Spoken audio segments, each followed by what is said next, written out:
Bom dia, bom dia. Bom dia para quem está vendo esse vídeo gravado. Boa tarde, boa noite. Bom dia para quem está chegando por aqui. Tá tudo ligado? Sempre tem que conferir se está ligado, porque a cabeça não ajuda muito de manhã. Estamos chegando na nossa quinta live da semana da minissérie Eu Vou Amamentar. Caraca, 5 lives nas férias escolares, hein? Particularmente, não sei como é que eu consegui. Essa semana está acontecendo a minissérie Eu Vou Amamentar. Para quem não sabe, bom dia, Maiane. Para quem não sabe o que é a minissérie, é uma semana de conteúdos gratuitos para as grávidas que querem amamentar. Então, essa semana tem episódios da minissérie que estão rolando. Na segunda-feira foi publicado o primeiro. Na quarta-feira foi publicado o segundo e agora de manhã foi publicado o terceiro. E todos os dias de manhã tá rolando live aqui no Instagram para falar de alguma coisa a respeito de amamentação. Hoje eu vim até com uma camiseta temática maravilhosa que eu ganhei da Kelly, que diz que se amamentar já é treta, imagina sem apoio. Muito boa essa camiseta. Que foi uma parceria da Mama Rude lá com a Lumos, lá de São Paulo. Então, todos os dias dessa semana a gente trouxe algum assunto relacionado à amamentação. Na segunda-feira a gente falou sobre preparação das mamas. Na terça falamos sobre colostro. Na quarta a gente teve a participação da Lila, que é uma mãe de um bebezinho de 5 meses, que é o Ben. Ela mora lá na Alemanha e ela participou aqui contando a história dela, os desafios que ela enfrentou, como é que ela se preparou e tal. Ontem a gente fez uma live especial de perguntas e respostas e hoje eu gostaria de falar sobre o iniciozinho, assim, as primeiras horas de vida do bebê e como atrapalhar esse primeiro momento após o nascimento pode inclusive respingar, né, na amamentação. Então queria falar um pouquinho do que a gente tem visto hoje, que tem acontecido nas maternidades e até pelos relatos mesmo das mães que a gente atende, assim, né? Porque eu atendo no pós-parto, me contando como é que foi o início da vida do bebê. E, em geral, eu geralmente não sou chamada quando tá tudo bem na amamentação, né? É muito raro ser chamada quando tá tudo bem na amamentação. Em geral, eu sou chamada quando tem alguma questão. E aí, quando a gente começa a tentar investigar, né, o que pode ter causado aquilo, por que chegou naquele ponto e tal, a gente vai chegando a várias conclusões. E eu acho que tem vários momentos da amamentação, do início da vida do bebê, que são como pecinhas de dominó, assim, que é aquela primeira pecinha que tu dá um petelequinho e vai derrubando as outras peças. E eu acredito muito que o iniciozinho da vida do bebê, assim, o que a gente faz no iniciozinho da vida do bebê, impacta muito também, é um peteleco importante para cair as outras peças. Então, por isso que eu resolvi falar sobre isso agora, tá? Eu vou falar brevemente, né, a respeito das questões que eu acredito para esse início da vida do bebê e depois eu vou abrir aqui para perguntas, vou dar uma lidinha nas perguntas de vocês, tá? Só não vou misturar.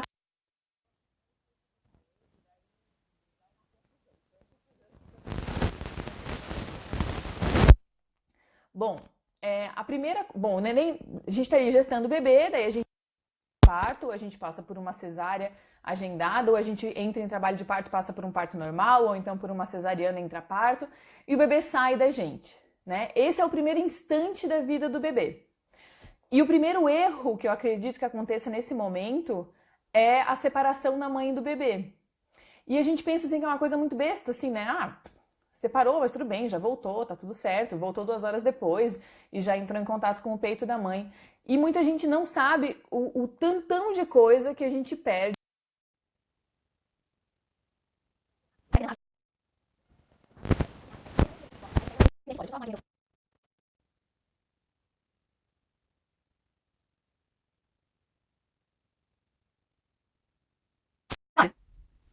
Eu vou fazer aqui imediatamente. Me fala se vocês estão ouvindo. A intenção, sempre. É claro. Vocês estão ouvindo? Vamos lá, hoje eu vou focar nas questões do iniciozinho da vida do bebê, assim, dos primeiros momentos da vida do bebê, porque eu acredito muito que quando a gente avacalha com nesses primeiros instantes da vida do bebê, é como se fosse aqui um peteleco que a gente dá num dominó e aí vai derrubando as outras pecinhas, sabe?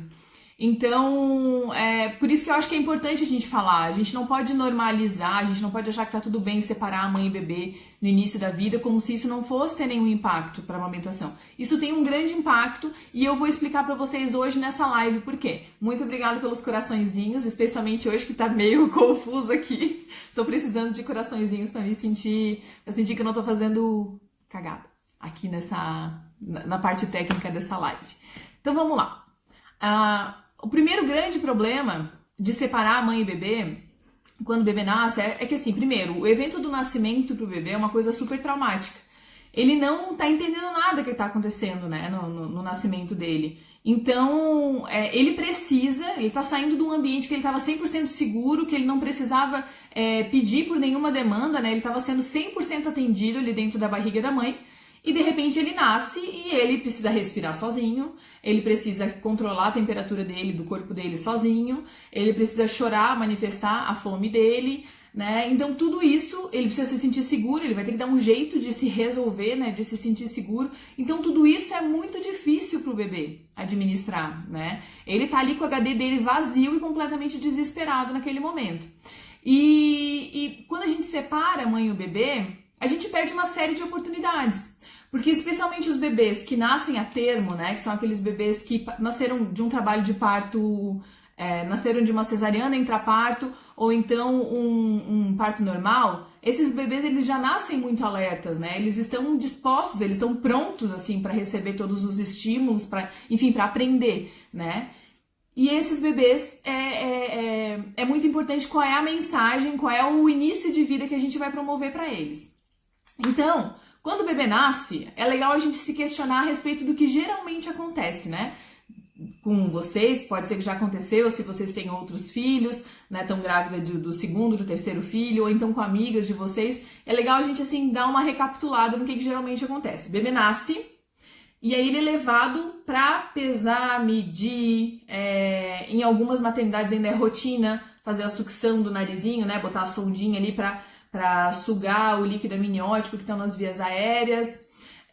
Esse bebê, em geral, então, ele é separado da mãe, nesse primeiro momento, né? Em algumas maternidades, aqui na minha cidade, eu sei que isso acontece ainda, né? Já recebi relatos, mas eu sei que tá caindo já essa moda de o bebê nascer e levar ele imediatamente para o banho. Isso também é muito comum. Ou então levar o bebê pro berçário, porque a mãe tá cansada, né? Ela tá na recuperação, às vezes a mãe passou por uma cesariana, precisa ficar deitada pela rotina do hospital ou da maternidade que ela tá internada, e aí é ofertado pra mãe, eu vou levar então ele pro berçário, você descansa, depois quando você estiver bem, a gente traz ele pra você. Em geral, o que a gente perde quando a gente adota essas rotinas? Primeira coisa, bebê quando nasce com o HD vazio e ele quer preencher aquele HD dele com boas memórias, certo? Com um carimbo de mundo que seja bom, que ele se sinta seguro aqui. Esse momento, imediatamente após o nascimento do bebê, rola um negócio chamado imprinting, que olha só que legal, a Tati está dizendo que agora só será avaliado 1 hora depois do contato pele a pele, o bebê aqui na minha cidade, maravilhoso. Justamente porque a gente vai poder oportunizar para essa mãe e para esse bebê o imprinting e que ele aproveite essa hora dourada. O que é essa história de imprinting e de hora dourada? O imprinting é o primeiro carimbo do mundo que o bebê recebe quando ele nasce. É a primeira impressão do mundo que ele recebe. Porque imagina, ele tá lá na barriga, ele não tem, né, as memórias dele são daquele ambiente intrauterino. Então, quando ele nasce com HD praticamente vazio, e ele vai começar a preencher com essas memórias aqui do mundo. E vai preencher com essas memórias principalmente porque tudo é muito novo para ele. Então, a primeira impressão conta muito, né? O imprinting é aquele momento em que o bebê sente o cheiro da mãe. É aquele momento em que o bebê se dá conta de que ele está seguro porque ele está perto da mãe, que ele sente o calor da mãe, que ele é colocado perto da mãe e ele ouve o batimento cardíaco da mãe e ele consegue associar com aquele batimento cardíaco que ele estava ouvindo lá dentro da barriga. O imprint é aquele primeiro olhar que, mesmo que o bebê veja tudo embaçado, que a gente sabe que eles veem tudo embaçado, ele olha pra gente. ele reconhece a gente, mesmo que ele veja só vulto. Ele vai ouvir a nossa voz, ele vai sentir a temperatura que está no ambiente. E tudo isso vai fazer uma marca na memória dele, né?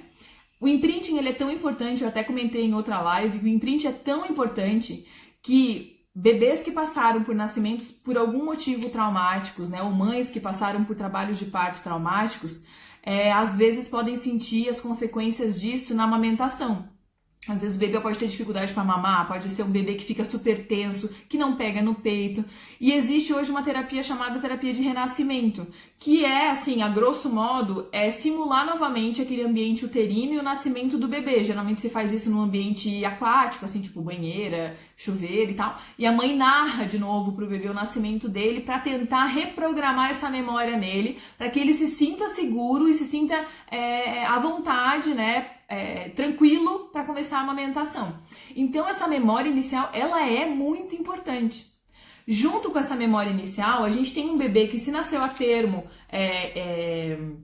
de um parto normal ou de uma cesariana intraparto, que são os bebês que geralmente nascem mais ativos, esse bebê ele vai estar muito alerta, ele vai estar disposto a aprender as coisas, né? Ele vai estar alerta, então se a gente trouxer ele pro peito, ele pode até não fazer assim uma mamada super efetiva, mas ele vai ficar ali no peito,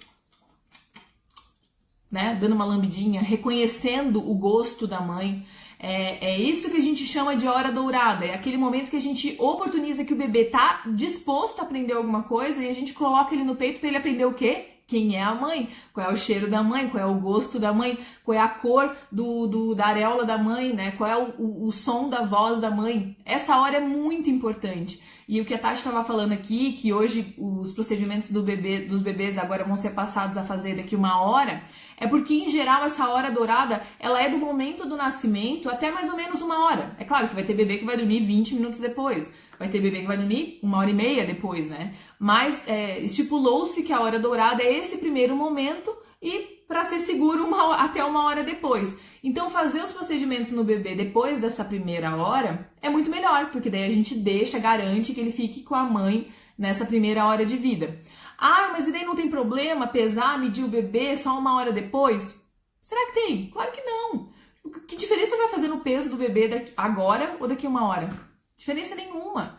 Então, e que diferença vai fazer para a amamentação deixar o bebê com a mãe agora, após o nascimento, imediatamente após o nascimento ou daqui 1 hora? Toda a diferença, né?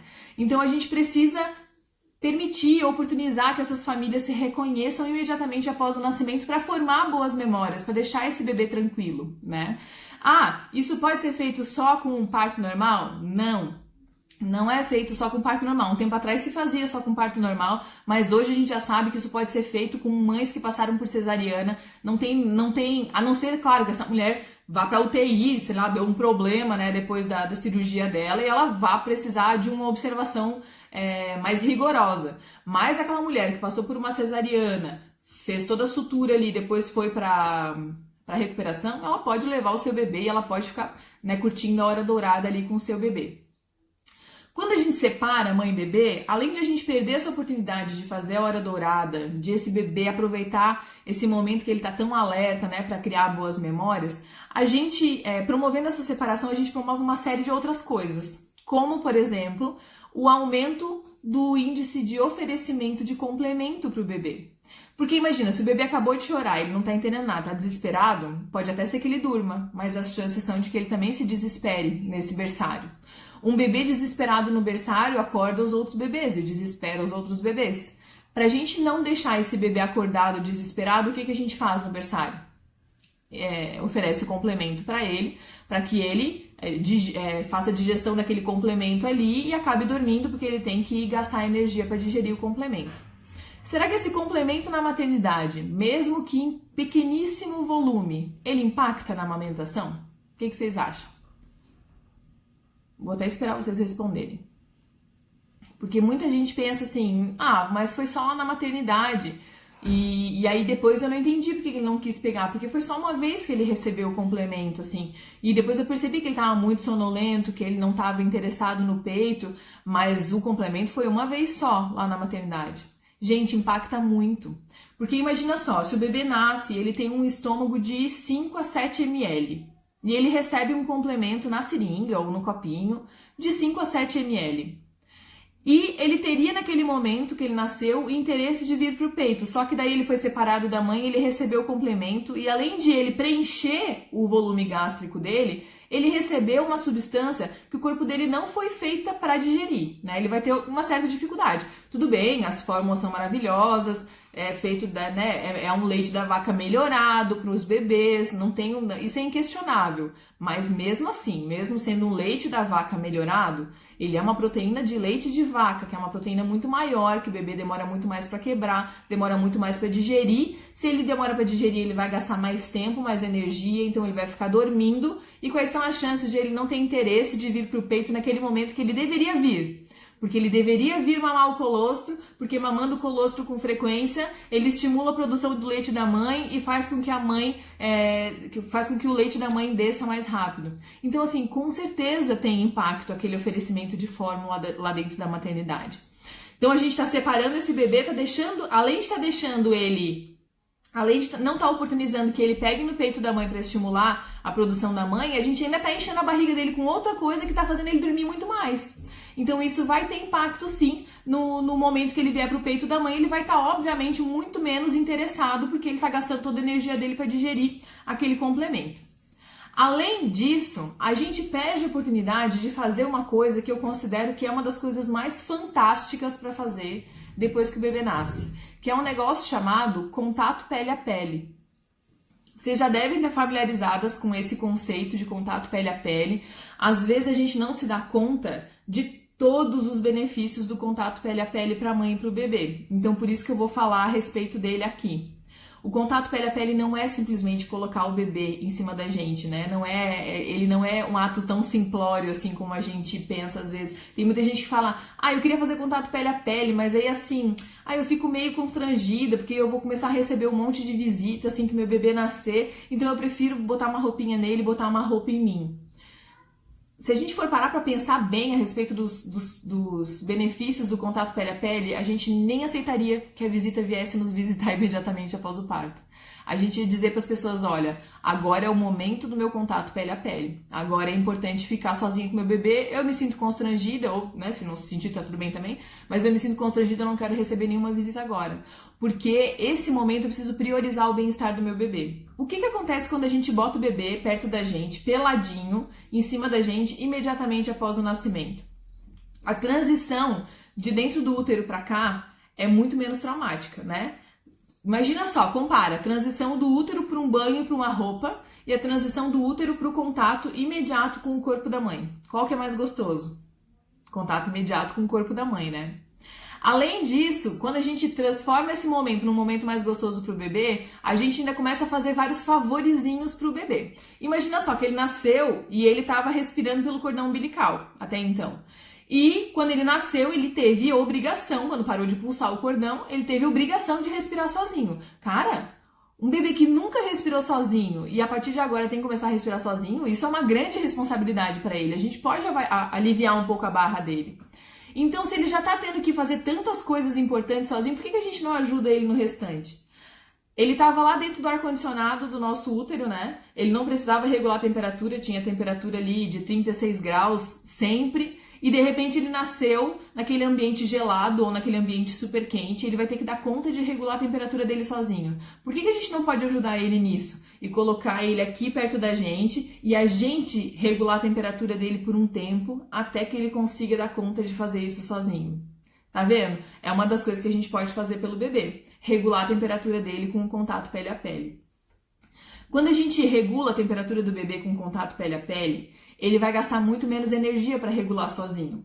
Gastando menos energia para regular sozinho, ele tem muito menos chance de fazer o quê? Uma hipoglicemia, que é o que acontece em geral com os bebezinhos que nascem e são afastados das mães, né? Aqueles bebezinhos, geralmente o oferecimento do complemento, né? Quando às vezes chega a profissional lá da maternidade e vem dizer pra gente que deu o complemento, ela não diz simplesmente pra você assim, ó, a gente deu o complemento porque ele tava chorando demais. Ela não vai te dizer isso. Ela vai te dizer assim, ó, a gente deu o complemento porque a glicemia dele tava baixando. Aí você vai pensar, nossa, precisava mesmo dar o complemento, que imagina só, baixou, salvar a vida do meu bebê. Não! Se o seu bebê estivesse junto com você, provavelmente não baixaria a glicemia dele, não precisaria desse complemento. Então percebe que o peteleco do dominó já começou muito antes, né? E a gente começa a achar que daí aquele complemento vem como um grande herói para salvar o nosso bebê, quando na verdade ele é só uma consequência daquele primeiro peteleco no dominó que a gente deu antes. Beleza. Além de a gente regular então a temperatura do nosso bebê, fazendo ele gastar muito menos energia, esse bebê que tá aqui perto da gente, e a gente tá cheirando ali a cabecinha dele, tá sentindo o cheiro de vernix desse bebê. Pra quem não sabe o que é vernix, é aquela cerinha que nasce, quando o bebê nasce, né, tá toda grudadinha assim na pele dele, que muita gente acha que é sujeira. Por isso que muitos bebês tomam banho imediatamente após o nascimento, porque o vernix é assim, é realmente uma cera, assim, é um sebinho, assim, né, que vem em cima do bebê. E aquilo ali é uma camada protetora para a pele do bebê. E ela vai saindo naturalmente. Se você não der banho, né, esfregar a criança, ela vai saindo naturalmente. Aquela camada é extremamente importante para o bebê. E quem já teve filho e sentiu o cheiro desse vernix, a gente nunca esquece o cheiro do vernix do nosso filho. A gente nunca esquece o cheiro do nascimento do nosso filho. E o que faz a gente produzir quando a gente sente o cheiro do nosso filho e sente o cheiro do vernix dele, aquele cheiro de coisa nova, assim, chegando nos nossos braços? Ocitocina. Ocitocina, que é o hormônio do amor, que é o hormônio da contração uterina, que é o hormônio do orgasmo. É isso que a gente libera quando a gente tá aqui, ó, com o nosso filho no nosso colo, sentindo o cheirinho de vernix dele. O que a ocitocina faz? Se ela faz a contração uterina durante o trabalho de parto, ela também faz a contração uterina depois do trabalho de parto. E ela também ejeta o colostro que a gente está produzindo. A contração intrauterina depois do parto, ela vai fazer o que pra gente? Ela vai prevenir hemorragia depois do trabalho de parto, né? Depois do parto. Se ela previne hemorragia pós-parto, diminui muitas chances de que a gente passe por alguma intercorrência depois do parto. Então, colocar o bebê em contato pele a pele não tem só benefício para o bebê, tem benefício para a mãe também. A gente protege também essa mãe. Além disso, se o bebê estiver com a mãe, aliás, vou fazer um comparativo diferente. Além disso, se o bebê estiver separado da mãe, quem já teve bebê vai saber me responder isso.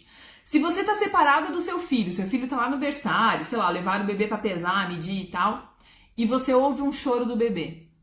Quais são as chances de você ficar estressada, preocupada, achando que aquele choro é do seu bebê? Enormes, né? Com certeza você vai achar que aquele choro é do seu bebê. Agora, se você tá com seu bebê aqui, ó, no seu colo, né, abraçadinha nele, quais são as chances de outro bebê chorar e você nem dá bola, porque tudo que você precisa tá aqui grudado em ti? Isso faz com que diminua muito mais o teu estresse. A gente sabe que quando a mãe sente medo, quando a mãe está estressada, ela também tem uma dificuldade de estabelecer a amamentação. Então, mais uma vez, um bebê perto da gente diminui o nosso estresse, aumenta a nossa satisfação, a nossa confiança, a nossa segurança e faz com que a gente consiga estabelecer a amamentação muito mais facilmente. Por quê? Porque a gente tá tranquilo, a gente não tá estressada, a gente não tá nervosa por achar que o bebê tá chorando, enfim, tá passando mal longe da gente. Aumentando a satisfação materna, essa mãe que tá aqui com seu bebezinho, ela aumenta também as chances de perceber precocemente os sinais de fome dele, né? Porque aqui, pensa comigo, né? É muito diferente você ver o seu bebê lá no bercinho e pensar, nossa, será que ele tá com fome? Aí alguém pega, daí alguém embala e pensa, não tá com fome não. Aí a avó embrulha e embala de novo, não, vamos esperar um pouquinho, acho que não é fome não, porque talvez seja só porque ele tá com cólica, né? Já na maternidade a gente já pensa na cólica. E aí, olha só o caminho para esse bebê chegar pro peito até a primeira mamada. Ou então, se tiver lá no berçário, né? Se tiver no berçário, pior ainda, porque o bebê vai manifestar fome, vai dar chorinho lá e você nem vai ouvir. Se o seu bebê estiver aqui, ó, e aí ele tava dormindo e de repente ele abre os olhinhos e faz... O que você vai pensar? Ele quer mamar. E aí você, puf, imediatamente vai colocar ele no peito. Tá vendo como a gente encurta a distância até a primeira mamada? É muito louco isso, e quando a gente para pensar no contexto assim, de um leito de maternidade, a gente não se dá conta. Mas um bebê perto da mãe, ele encurta demais o tempo até a primeira mamada. E isso faz com que a primeira mamada aconteça precocemente, que esse bebê remova o colostro, que a mãe consiga perceber precocemente os sinais de fome e não coloque um bebê desesperado no peito. Ela vai colocar o bebê assim, ó, quando ele estiver fazendo um já os primeiros sinais. Ela não precisa esperar o choro para colocar no peito. Então, gente, vocês conseguem, eu não sei, eu acho muito louco esse negócio de contato pele a pele, porque assim, ele faz muito sentido. E a gente dá pouca importância, né, pro contato pele a pele. Então, gostaria de só promover essa reflexão, né? Essa live, na verdade, é uma promoção de reflexão, porque não é que ninguém é obrigado a fazer nada disso que eu tô falando.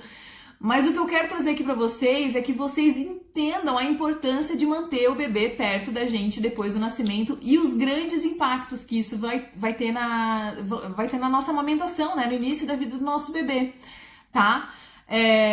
Bom, claro que, além disso, tem muitas outras consequências, né? A questão da separação vai causar impactos na família inteira, né? Porque quando esse bebê não tá perto da mãe, os outros familiares vão também estar buzinando no ouvido da mãe, o que será que tá acontecendo, o que será que deu, será que aconteceu alguma coisa com o bebê, será que eles deram complemento porque você não tem leite, né? Então, assim, tem uma série de outros impactos, mas o que eu queria deixar de mensagem nessa live é que vocês prestem atenção nos benefícios. Nem precisa focar no que pode dar de errado se separar mãe e bebê. Foca no que dá certo quando a gente deixa mãe e bebê juntos, tá? E tentem promover isso no nascimento do bebê de vocês. Ah, aqui na minha cidade não sei como é que funciona. Aproveita que seu bebê tá na barriga, que você não tá em trabalho de parto ainda, que você não tá no olho do furacão, vá lá e conversa a respeito disso. Ah, mas é o meu médico, o meu obstetra particular que vai me acompanhar. Beleza, conversa com ele a respeito disso, das possibilidades. Ah, mas aqui, eu não sei se é assim ainda aqui na minha cidade, mas tem cidade que eu sei que na sala de recuperação não pode ficar acompanhante, porque tem um monte de mulher lá e tal, e as mulheres ficam constrangidas. Tá, e como é que funciona daí? Como é que eu posso fazer o contato pele a pele com o meu bebê? Vai ter alguém perto da gente pra ajeitar ele pra mim? Ou, né, se eu estiver deitada depois de uma cesariana, como é que vai acontecer? Então, assim, se informem a respeito das possibilidades, pro bebê de vocês não ficar separado de vocês, tá?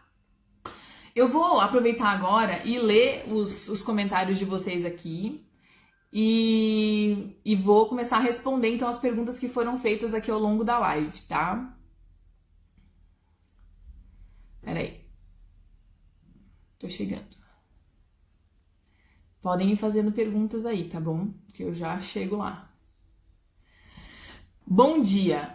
Quem falou isso foi a Mazancanaro. Bom dia. As outras lives estão gravadas? Eu fui ver a live só hoje. E eu queria saber sobre a live de segunda e terça. As lives todas estão gravadas lá na comunidade secreta do Facebook, que é a comunidade da minissérie Eu Vou Amamentar, tá? Vai ficar tudo disponível até acabar a minissérie no domingo. Estou de 10 semanas de gestante, já são 3 meses? Essa é uma dúvida das grávidas. Eu não me lembro mais desse negócio aí não, já faz tempo que eu não tenho filho, mas 10 semanas dá 2 meses e meio, né? De gestação, mais ou menos. Dá 3 meses, sim. Já pode dizer para as pessoas que está de 3 meses, sim. Vamos lá. Anne, você poderia falar hoje sobre as posições da mamada?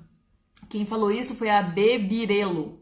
Olha, posições da mamada, não existe a posição certa para amamentação, tá? O negócio é a gente investir no Mama Sutra e ver o que funciona para cada dupla, tá? Porque depende muito da necessidade de cada dupla, de mãe e bebê. Por exemplo, a mãe que tem um reflexo de ejeção muito forte, muito exacerbado. Em geral, o bebê dela vai tender a se afogar se ficar, por exemplo, na posição tradicional. Então, essa mãe vai ter que focar na posição cavalinho, na laid back, às vezes na invertida, pode ajudar. Então, não tem, assim, a posição correta, o negócio é você sempre tentar posições diferentes. Eu sei que a gente tem tendência a fazer a posição tradicional, né, porque é a posição que a gente vê nas fotos, né, nas promoções de aleitamento materno, mas, assim, o jeito que a gente vai amamentar, não existe o jeito certo. O jeito certo é aquele que funciona, aquele que faz o seu bebê engolir, aquele que faz o seu bebê ficar confortável e não te machucar, tá?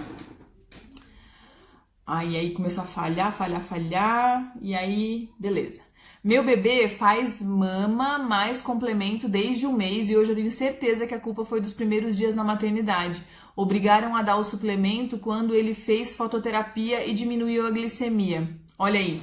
Cara, muito obrigada, Gisele, por você compartilhar a sua história. Isso acontece realmente, assim, quando provavelmente o bebê da Gisele foi reinternado, né, porque se ele teve que fazer fototerapia, em geral, a fototerapia acontece depois que o bebê já recebe alta e a icterícia evolui e aí às vezes precisa voltar para fazer a fototerapia. E muita gente acredita que bebês que tá passando por fototerapia ele não pode mamar. Ele tem que mamar só o complemento para ele ficar lá dentro daquela caixinha, né, da fototerapia o tempo todo. Aqui eu sei que a prática é diferente, eu sei que muitas maternidades também fazem assim, tira o bebê rapidamente para amamentar, depois devolve ele para dentro da caixinha. Mas quando a gente coloca o complemento nessa jogada, né, para manter o bebê mais tempo lá dentro da caixinha, o que acontece? O bebê vai mamar o complemento, vai encher a barriga dele com o complemento e não vai vir pro peito para estimular a produção de leite da mãe. A mãe, nesses primeiros dias, está passando pela descida do leite. A descida do leite, ela acontece de maneira autóctona, né? Que são os hormônios que fazem o leite descer. Mas a manutenção da produção de leite acontece com a remoção do leite. Com o bebê mamando, removendo o leite e mandando para o cérebro a mensagem de que tem que produzir mais, entende? Então, lembrem sempre disso, assim, o leite vai descer. Agora, a manutenção e o tanto que a gente vai produzir é proporcional ao tanto que o bebê remove. Então, se o bebê não está removendo porque ele está tomando outro leite, né, ele está enchendo a barriguinha dele de outro jeito, ele vai vir menos pro peito, a nossa produção provavelmente vai cair. E fora que assim, ó, a gente não pode esquecer nunca, que às vezes eu brinco com isso, mas é uma coisa muito séria. Existe um portal invisível, que é o portal dos leites artificiais e dos bicos artificiais. O que eu quero dizer com isso? Muitas de nós planejamos, idealizamos as nossas amamentações, né, e as nossas histórias de amamentação. A gente pensou, não, eu não tenho nada que me impeça de amamentar exclusivamente, eu vou amamentar exclusivamente, eu não vou dar mamadeira, eu não vou dar complemento, eu quero fazer desse jeito. Esse é meu objetivo e eu sei que eu tenho condições de cumprir esse objetivo. E aí chega um determinado dia, você tá lá estressada e as pessoas ficam te enchendo o saco e dizendo que seu bebê tá com fome, e naquele dia você não aguenta mais ouvir aquilo e você resolve dar o complemento assim pra calar a boca do povo e fazer o seu bebê ficar tranquilo, né? E pra você também conseguir ficar tranquilo. Aí você deu o complemento aquele dia na mamadeira. Gente, eu falo que é de brincadeira, mas acontece, tá? Existe um portal, que é o portal invisível dos bicos e dos leites artificiais. Que é aquele portal que quando a gente ultrapassa ele, né? Essa mãe que idealizou, que quis amamentar e tal, e aí uma vez ela ofereceu o complemento, depois que ela passou desse portal, ela sente assim, cara, eu ofereci o complemento e ofereci a mamadeira, mas continuou tudo bem. Eu acho que tá tudo bem eu oferecer o complemento e a mamadeira. E aí ela oferece mais uma vez. E aí ela oferece mais uma vez e oferece de novo. E a questão da confusão de bicos e da confusão de fluxo acontece de um jeito tão sorrateiro que ela não se dá conta e ela só vai se dar conta quando o bebê tá recusando o peito. Então esse portal invisível do tá tudo bem, de eu ofereci, mas nossa, ninguém morreu, tá tudo bem, meu bebê tá bem, ele tá aceitando o peito ainda. Depois que a gente passa desse portal, a gente tende a normalizar o uso de bicos artificiais e de leites artificiais, e quando a gente se dá conta de que aquilo está impactando na amamentação, às vezes já é tarde.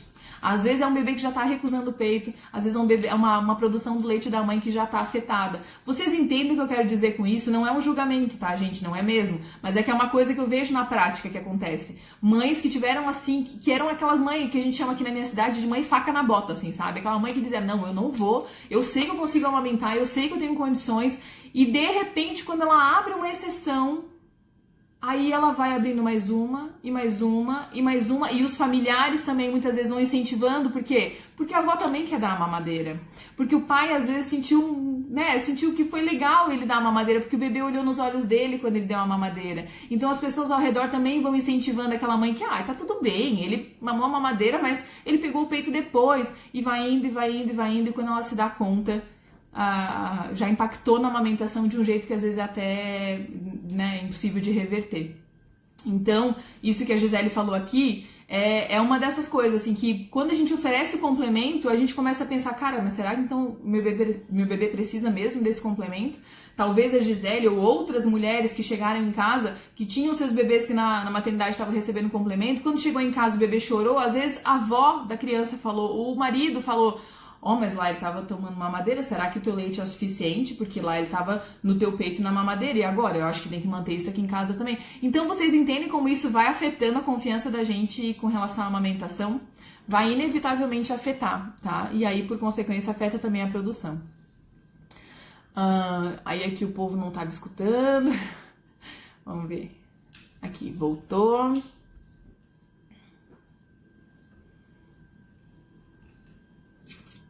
Era aí.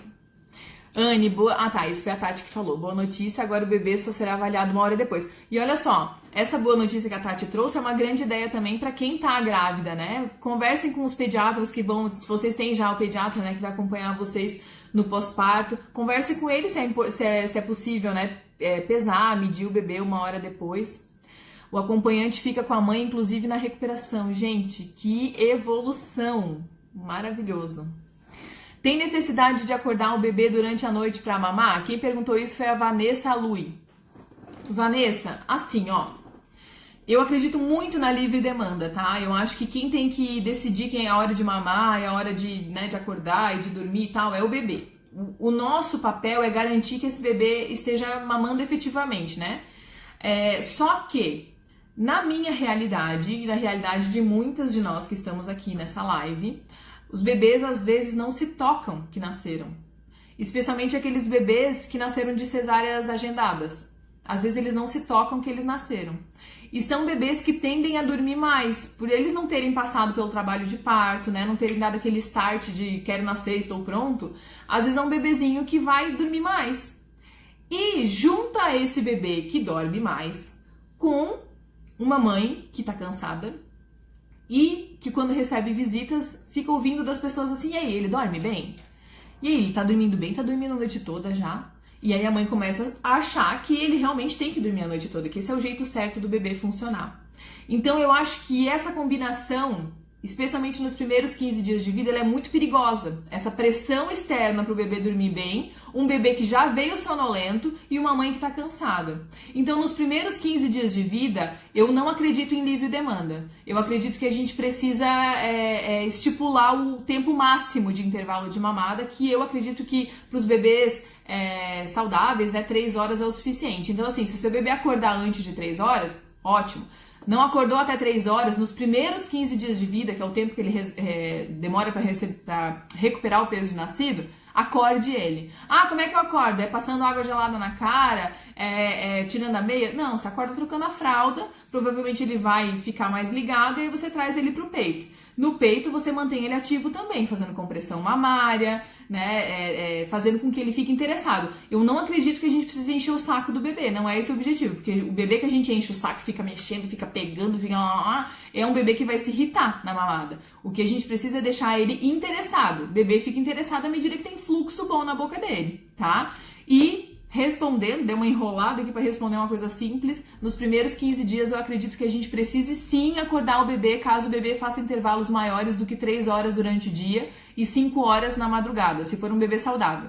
Se for um bebê prematuro, filho de mãe diabética, PIG, GIG, né, que é pequeno para idade gestacional, grande para idade gestacional, se tiver alguma questão, daí a gente precisa ser um pouco mais restrito. Daí às vezes precisa diminuir um pouco esse intervalo aí, 2 horas e meia, controlar melhor também à noite. E depois que recuperou o peso de nascido, depois que deslanchou, que você percebe que ele tá acordando sozinho, que não precisa mais se preocupar, aí deixa o menino fazer livre demanda, não se preocupe mais. E isso geralmente acontece ali com 15 dias, tá? Vamos lá. A Kelly falou que lindo isso. Não sei qual foi a parte, mas obrigada por ter achado lindo. Mas não tem como pedir para esse primeiro contato ser imediato? Tem sim, Gabi. Tem sim. Tem como você pedir para a equipe que está lá te acompanhando, tem como você pedir para o pediatra que vai te acompanhar, tem como você e o seu acompanhante estarem cientes disso e os dois pedirem juntos, porque a gente sempre precisa lembrar que mulher na partolândia não apita nada. Gente, por mais que você busque informação durante a gestação, você leu tudo, você viu todos os vídeos de parto, você viu tudo sobre contato pele a pele, sobre imprinting, sobre não sei o que, não sei o que, não sei o que. Se você viu sozinha, as chances são de que não adiantou de nada você ter visto isso. Porque na hora que você estiver lá vulnerável, né? Geralmente a gente tá num trabalho de parto sem roupa, a gente tá com dor. Cara, nessa hora você não apita nada, você tá tão fragilizada que você vai precisar de alguém para te defender. Então, durante a gestação, veja, tá tudo certo você se informar, mas veja sempre junto com a pessoa que vai estar junto com você do seu lado. Ah, mas o meu marido, ele não dá muita bola, ele não pesquisa. Tudo bem, não pesquisa, mas entrega então pra ele e diz, isso aqui é tu que vai garantir, meu filho, porque tu não vai estar em trabalho de parto. Isso aqui eu quero que você esteja do meu lado pra você garantir pra mim, tá? A gente precisa de guardiões, sim. Não quer dizer que o lugar onde você vai parir vai ser um ambiente hostil, que você vai ter que ficar o tempo todo degladiando com os outros. Não, mas muitas vezes aquilo que era importante pra você passa despercebido lá pela equipe do hospital. Então é legal você fazer combinados com seu acompanhante, fazer combinados com a equipe que vai te acompanhar e explicar. Isso pra mim é importante. Contato pele a pele imediatamente após o nascimento do meu bebê é importante. Pesar e medir 1 hora depois, pra mim, é importante. Por favor, eu gostaria de proteger isso, de preservar isso, tá?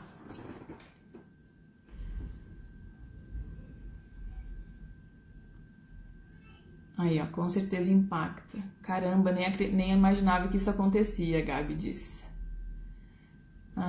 Chega a ser injusto. E é mesmo.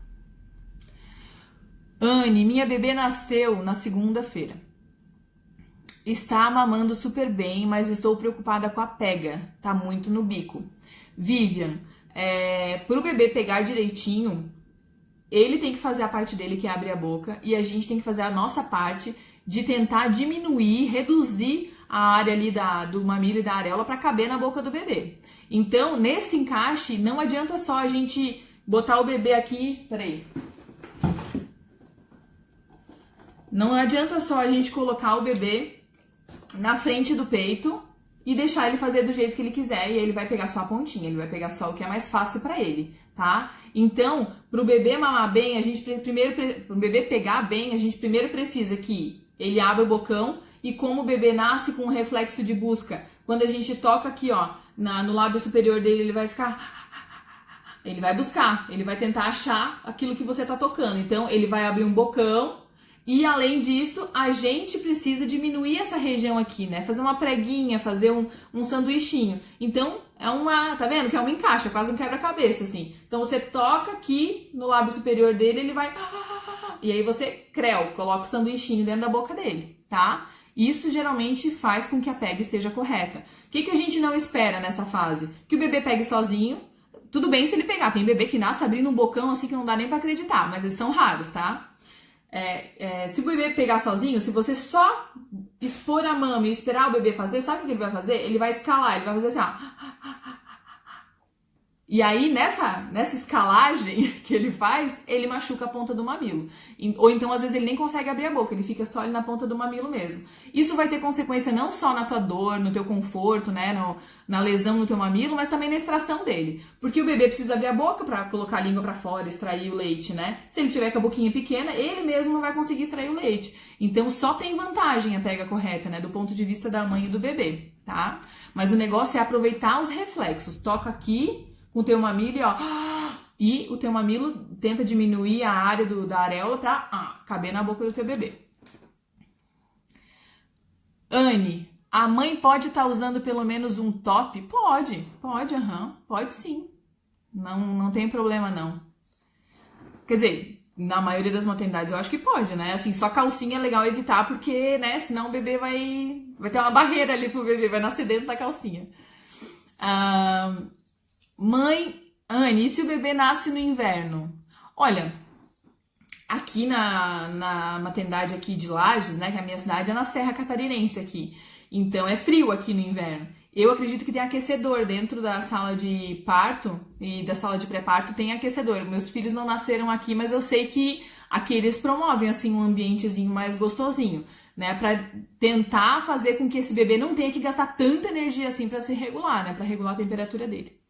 Minha bebê nasce em maio, eu vou fazer cesárea. Posso fazer esse contato também? Pode, Fabi. Conversa com os profissionais que estão te acompanhando para que você promova esse momento. Em geral, você vai ter um acompanhante, né, na cirurgia. Esse acompanhante vai te ajudar a colocar o seu bebê em contato pele a pele com você, tá bom? Bom dia, Xará. Bom dia. Vamos lá. E gêmeos? Com gêmeos, isso tudo é possível? Sim, é possível. Com gêmeos, talvez fique mais difícil de colocar os dois juntos com você ao mesmo tempo. E aí, eu acho que entra assim, o pai, nesse momento dos gêmeos, ele tem uma importância ainda maior. Porque o bebê, ele não precisa fazer só contato pele a pele com a mãe, né? Claro que a mãe é o que ele mais conhece, né? A mãe ele já conhece a voz da mãe, a frequência cardíaca da mãe. Mas quando a mãe não tá dando conta de segurar os dois bebês, o pai entra na jogada, porque o pai também faz parte do processo, né? Eu não sei se vocês sabem a respeito do método canguru, que o método canguru é o que se faz em bebê que tá internado, né? Que tá no bebê prematuro, bebê que tem alguma questão que tá na incubadora, e em alguns momentos ele é retirado e ele é colocado em contato pele a pele com a mãe. Olha só, esse é o método canguru, tá? Então a mãe vai alguns momentos lá do dia e coloca o seu bebezinho aqui em contato pele a pele. Os gêmeos também fazem método canguru com pai, com vó, né? O contato pele a pele é importante com qualquer pessoa, especialmente com a mãe, mas aí pode colocar o pai, a avó na jogada, tá?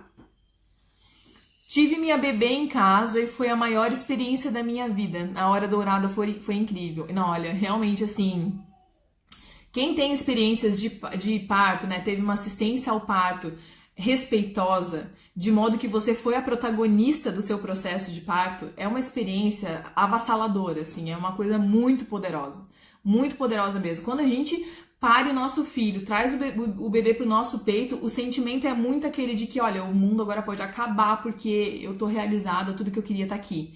Né? Eu tive essa sensação nos meus 3 filhos, assim, uma força muito grande, assim, ter o bebê junto da gente dá uma força muito grande pra gente.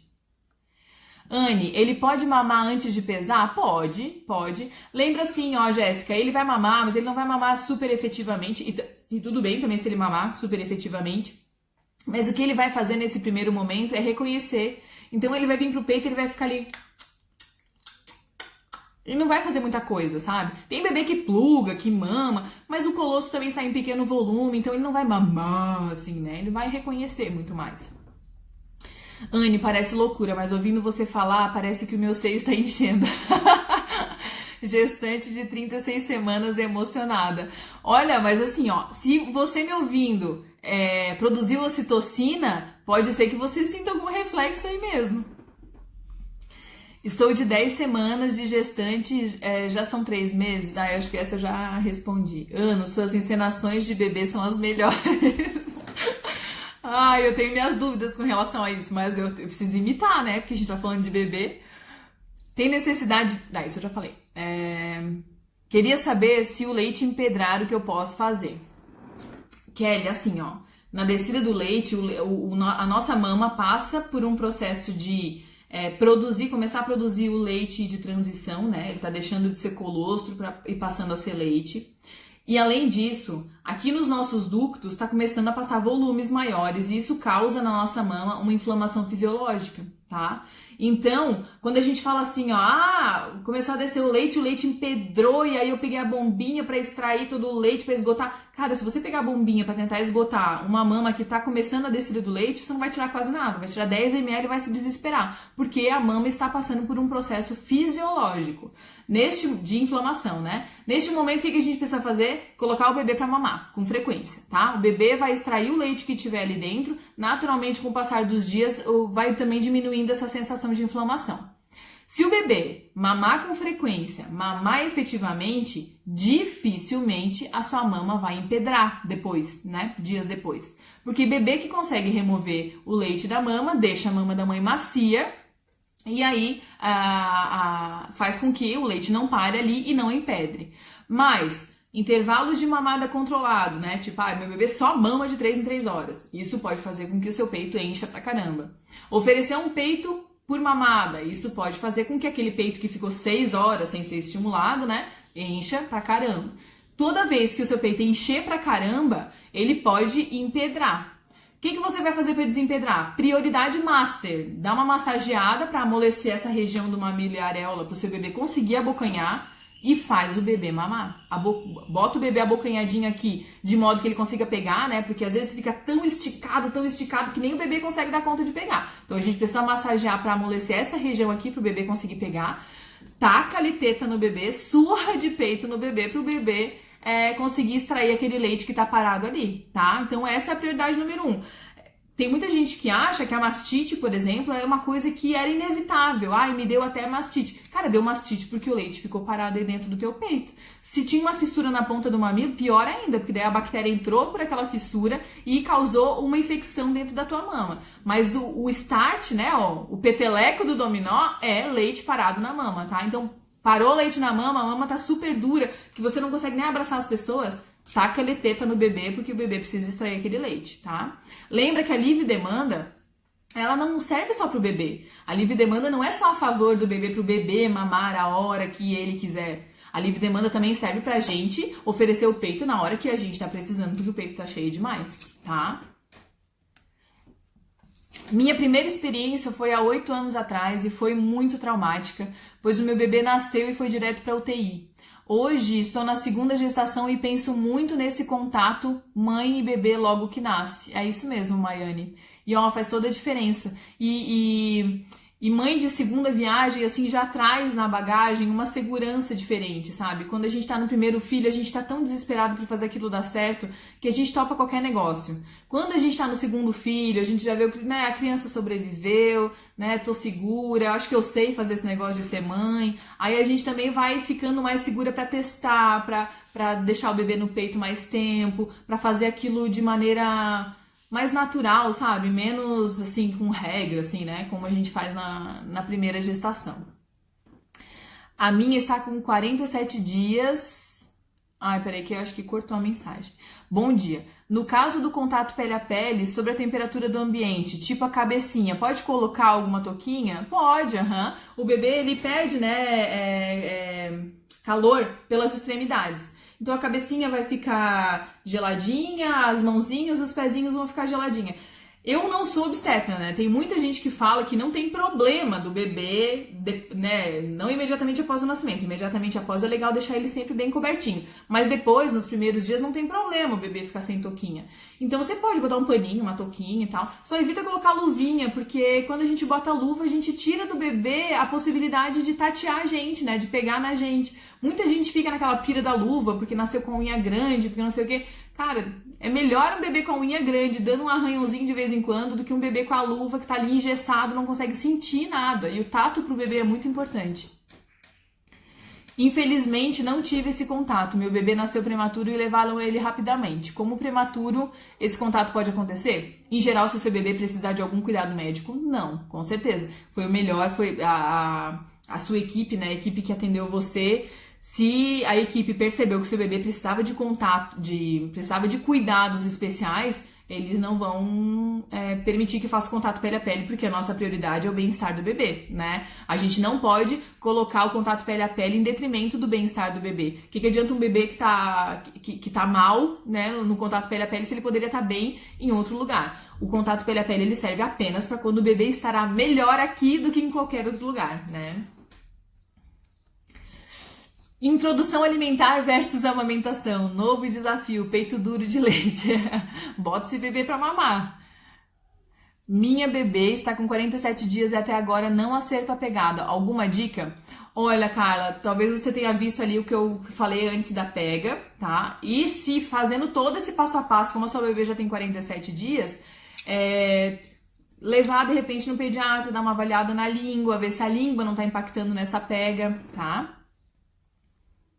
Sempre achei importante esse primeiro contato pele a pele. Na maternidade onde terei a minha filha, as enfermeiras separaram o bebê da mãe, pois dizem que ela precisa descansar. Fiquei aflita.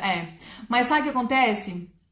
Eu, quando fui mãe pela primeira vez, se eu não tivesse me informado, eu acreditaria realmente que eu precisaria descansar naquele momento. Que é assim que funciona, sabe? E se a pessoa me dissesse assim, Annelise, você está cansada, você ficou 12 horas em trabalho de parto. Neste momento, o certo agora é você descansar e estar bem para o seu bebê. Se eu não tivesse informação, eu ia olhar para ela e dizer, não, ótimo, então tá bom, vamos fazer isso, leve meu bebê. Quando você tem informação e sabe que o melhor para o seu bebê é ficar perto de você, daí você pode questionar. Você vai dizer, não, mas não quero. Não, meu bebê tá bem, eu quero que ele fique aqui junto comigo. Eu tô cansada, mas eu banco. Eu tô cansada, mas o meu marido tá aqui, tá tudo bem. A gente vai fazer isso junto, sabe? Então, não pode ser a maternidade que decide onde vai estar o seu bebê, se ele estiver bem, né? Se o seu bebê tá bem, tá saudável, e você quiser que ele fique do seu lado, é do seu lado que ele tem que ficar. Anne, minha bebê tem 24 dias e hoje ela ainda me machuca. Como eu faço para ela abrir um bocão e fazer a pega correta? Estou com muita dificuldade nisso, principalmente quando ela está com sono. Ó, a Paty. Paty, mesma coisa que eu falei ali antes a respeito de usar os reflexos, né? E ajudar o bebê fazendo aquele sanduichinho, tá? A Fabi, isso aconteceu comigo. Eu fiquei tão estressada com tanto palpite que meu leite não descia, eu ficava nervosa, chorava com a minha bebê e acabei cedendo a mamadeira. E não tivemos volta, ela largou o peito. Fabi, obrigada por compartilhar a tua história. E eu acho bom quando. Eu acho legal quando eu falo as coisas aqui, porque eu tô falando aqui do. Eu sou mãe também, mas eu tô falando como consultora de amamentação. E às vezes, falando como consultora, parece assim que eu tô meio que cagando regra na vida dos outros, sabe? Então, quando vem uma mãe e relata, né, conta a sua história, confirmando que aquilo realmente acontece, é muito bom para que as outras mães realmente se identifiquem, né? Retirar o leite com a bomba e depois dar do. Ui, ai, ai. Eu acho que isso não é do Brasil, né? Biberão acho que é mamadeira, será? Retirar o leite com a bomba e depois dar mamadeira. É aconselhável? Me fala que se biberão é mamadeira, porque eu não sei. É aconselhável? Depende, assim, qual é o teu objetivo fazendo isso, sabe? Do ponto de vista da amamentação, não é aconselhável, porque a retirada do leite com a bomba é um estímulo menor do que a gente faria com um bebê direto plugado no peito. E oferecer na mamadeira, se for o caso, que biberão seja mamadeira mesmo, faz com que o bebê tenha contato com outro fluxo, com outro bico, e as chances são de que, se a gente fizer isso de rotina, ele vai se acostumar com esse outro fluxo, esse outro bico, e não vai querer vir mais pro peito, tá? Ou então vai começar aquela brigaçada que eles fazem com o peito. Uma maternidade em selo amigo da criança tem garantia de que não dará um complemento? Não. A questão do selo amigo da criança não é uma questão leite materno versus complemento, sabe? O que a maternidade que tem o selo amigo da criança precisa priorizar? A amamentação. Mas aquele bebê que fizer hipoglicemia, que tiver alguma questão na amamentação, não tiver conseguindo pegar no peito, esse bebê vai mamar o complemento, né? Eu acho que é sempre legal a gente pensar no complemento como uma intervenção que às vezes é necessária. Tipo a cesárea. A cesárea é uma intervenção, né? Uma cirurgia que se faz para o bebê nascer, que às vezes ela é necessária, às vezes ela é desnecessária. O complemento é a mesma coisa. Ele às vezes é necessário, às vezes é desnecessário. Então, uma maternidade com o selo amigo da criança, ela vai priorizar a amamentação. E se por um acaso, né, aquela equipe que estiver trabalhando naquele turno sentir que o complemento precisa entrar, elas vão dar o complemento. Mas elas têm um cuidado maior a respeito disso. O complemento, em geral, na maternidade amiga da criança, é dado num copinho, a mãe é ensinada a fazer relactação, dependendo da equipe que está no turno. Marido e doula foram essenciais nesse sentido. Não, gente, olha, a gente, tudo bem, o bebê sai da gente, né, mas ter o seu time do seu lado naquele momento é muito importante. Cara, a live passou voando, eu adorei fazer essa live. Tem só 22 segundos a mais agora. Eu queria, né, dar um beijo pra vocês, dizer que amanhã de manhã tem live de novo, reforçar que hoje foi liberado o terceiro episódio da minissérie Eu Vou Amamentar. Vejam, aproveitem. Amanhã tem live de novo às 8h38 aqui no Insta. Beijo. Tudo de bom pra vocês.